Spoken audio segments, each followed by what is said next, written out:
16 millions de chrétiens vivent dans des situations difficiles, notamment en Terre Sainte ou dans les pays voisins. Ils sont de plus en plus nombreux à prendre le chemin de l'exil. Jean-Pierre Martin et Denis Caudron sont allés à leur rencontre.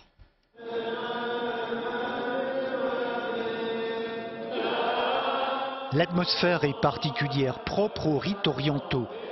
Dans un nuage d'encens émerge des chants religieux, le son de l'araméen, une langue parlée à l'époque du Christ et que perpétuent ces chrétiens.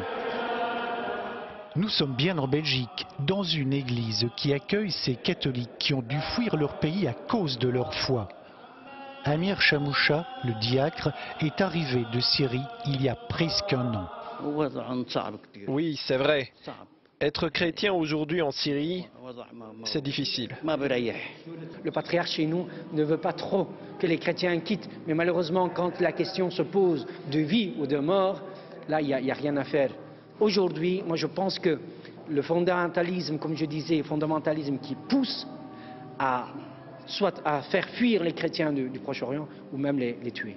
Dans cette région qui était le berceau du christianisme, il n'y a plus que 13 millions de catholiques ou d'orthodoxes. C'est dans le petit Liban qu'ils sont proportionnellement les mieux représentés, 36% de la population. Au pays des Cèdres, comme en Israël ou en Palestine, ils vivent dans une relative sécurité et prospérité. En revanche, en Irak, en Égypte, en Syrie, la situation des chrétiens s'est détériorée à cause de la guerre civile et de l'opposition des groupes islamistes. En Égypte, des dizaines d'églises ont été brûlées cette année. Le père Emilio vit au Caire, il témoigne. Les chrétiens, dans cette philosophie-là, n'ont pas leur place au Moyen-Orient qui devrait être d'une certaine manière conforme au modèle rigoriste séoudien, par exemple, wahhabite, ou frères musulmans, ou djihadistes.